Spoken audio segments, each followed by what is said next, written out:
বন্ধুসকল, আজি আমি আলোচনা কৰিম এনে এজন ব্যক্তিৰ বিষয়ে যিজনৰ বিষয়ে হয়তো শৰীৰ চৰ্চাৰ লগত জড়িত প্ৰতিজন ব্যক্তিৰে মুখে মুখে উচ্চাৰিত হয়।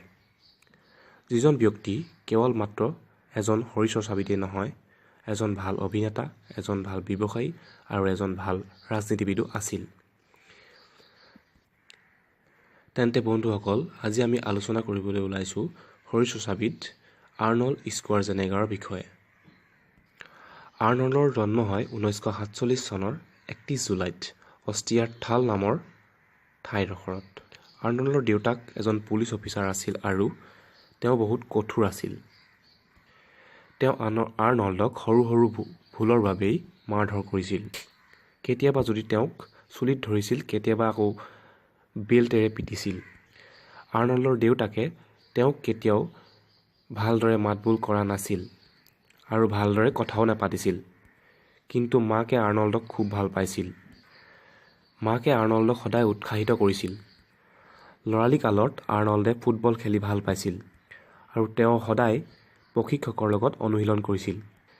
এদিন প্ৰশিক্ষকে আৰ্নল্ডক ব্যায়ামাগাৰ দেখুৱাবলৈ লৈ গৈছিল আৰু সেইদিনাই তেওঁ প্ৰথমবাৰৰ বাবে ব্যায়ামাগাৰ দেখিছিল। তেতিয়া তেওঁৰ বয়স আছিল মাত্ৰ 14 বছৰ।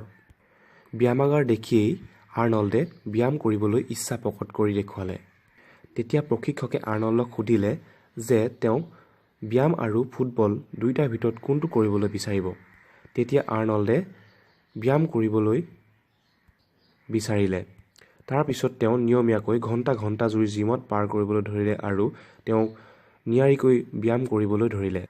আৰু সপ্তাহৰ শেষত যেতিয়া ব্যায়ামাগাৰ বন্ধ থাকে, তেওঁ তেতিয়া অনুৰোধ কৰি জিম খুলি অনুশীলন কৰিছিল।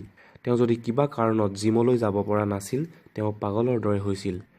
সেই সময়ত তেওঁৰ মগজুত কেৱল এটাই কথা আছিল যে কেনেকৈ তেওঁ বডি বিল্ডিং কম্পিটিশ্যনত যোগদান কৰিব পাৰে, আৰু তাৰ বাহিৰে তেওঁ বেলেগ একো কথাই ভাবিব পৰা নাছিল। যেতিয়া আৰ্নল্ডে 18 বছৰ বয়সত ভৰি দিছিল, তেতিয়া আৰ্নল্ডে অষ্ট্ৰিয়াৰ আন মানুহৰ দৰে আৰ্মিত জইন কৰিবলগীয়া হৈছিল। কিন্তু নিজৰ চাকৰিৰ ব্যস্ততাৰ মাজতো তেওঁ ব্যায়াম কৰিবলৈ এৰি দিয়া নাছিল। আৰ্মিত চাকৰি কৰি থাকোঁতেই তেওঁ জুনিয়ৰ মিষ্টাৰ ইউৰোপ খিতাপ দখল কৰিছিল। 1966 চনত আৰ্নল্ডে শৰীৰ চৰ্চাৰ প্ৰশিক্ষণ ল'বলৈ আমেৰিকালৈ গৈছিল আৰু আমেৰিকাতেই আৰ্নল্ডে মিষ্টাৰ ইউনিভাৰ্ছ খিতাপ দখল কৰিছিল। তেওঁৰ সপোনবোৰ এটাৰ পিছত এটাকৈ পূৰা হ'বলৈ ধৰিছিল আৰু তাৰ পিছতেই আৰ্নল্ডে অভিনয় কৰিবলৈ মন মেলিছিল। কিন্তু সকলোতকৈ হাঁহি উঠা কথাটো এইটোৱেই যে আৰ্নল্ডে ইংৰাজী নাজানিছিল। তেওঁৰ মাতৃভাষা আছিল জাৰ্মান আৰু ইংৰাজী ভাষাৰ শিকাৰ পিছতো তেওঁ ইংৰাজী ভাষাবোৰত জাৰ্মান ভাষাৰ ঠাঁচ থকাৰ বাবে তেওঁ অডিশ্যন দিওঁতে সকলো অডিশ্যনতে তেওঁ ফেইল কৰিছিল। কোনোবাই কৈছিল, তুমি ইংৰাজী নাজানা, কেনেকৈ চিনেমাত কাম কৰিবা? আকৌ কোনোবাই কৈছিল, তুমি এজন বডি বিল্ডাৰ হৈ কেনেকৈ এক্টিং কৰিবা? কিন্তু আৰ্নল্ড হাৰ মনা বিধৰ মানুহ নাছিল। তেওঁ শৰীৰ চৰ্চাৰ লগতে অভিনয় শিকিবলৈ আৰম্ভ কৰি দিছিল। মাত্ৰ 23 বছৰ বয়সতে আৰ্নল্ডে য়ংগেষ্ট মিষ্টাৰ অলিম্পিয়া খিতাপ দখল কৰিছিল আৰু সেইটো এটা ৱৰ্ল্ড ৰেকৰ্ড হৈছিল আৰু যিটো আজিও তেওঁৰ নামতেই আছে। ব্যক্তিগত সমস্যাৰ পৰা পৰিত্ৰাণ পাবলৈ আৰ্নল্ডে মহৰ্ষি মহেশ যোগীৰ পৰা মেডিটেশ্যন শিকিছিল আৰু তেওঁ আজিও মেডিটেশ্যনৰ অনুশীলন কৰে। 1973 চনত আৰ্নল্ডে দ্য লং গুডবাই নামৰ চিনেমাখনত অভিনয় কৰিবলৈ সুবিধা পায়। কিন্তু চিনেমাখনত তেওঁৰ এটাও ডায়লগ নাছিল। 1977 চনত তেওঁ শৰীৰ চৰ্চাৰ লগত জড়িত চিনেমা দ্য পাম্পিং আইৰণৰ জৰিয়তে হলিউডত এক নতুন পৰিচয় দাঙি ধৰে। 1982 চনত তেওঁ কেনন নামৰ আন এখন ছুপাৰহিট চিনেমাত অভিনয় কৰে। 1984 চনত জেমছ কেমৰণে তেওঁক টাৰ্মিনেটৰৰ বাবে অফাৰ কৰে আৰু এই চিনেমাখনে তেওঁক গোটেই পৃথিৱীত বিখ্যাত কৰি তোলে। তেওঁ কামাণ্ডো, ৰ ডেড, প্ৰিডেটৰ, টোটেল ৰিকল আদি চিনেমাত একশ্যন হিৰোৰ খুব ধুনীয়া অভিনয় কৰে। তাৰ উপৰিও আৰ্নল্ডে টুইনছ আৰু জুনিয়ৰৰ দৰে কিছুমান কমেডি চিনেমাতো অভিনয় কৰিছিল।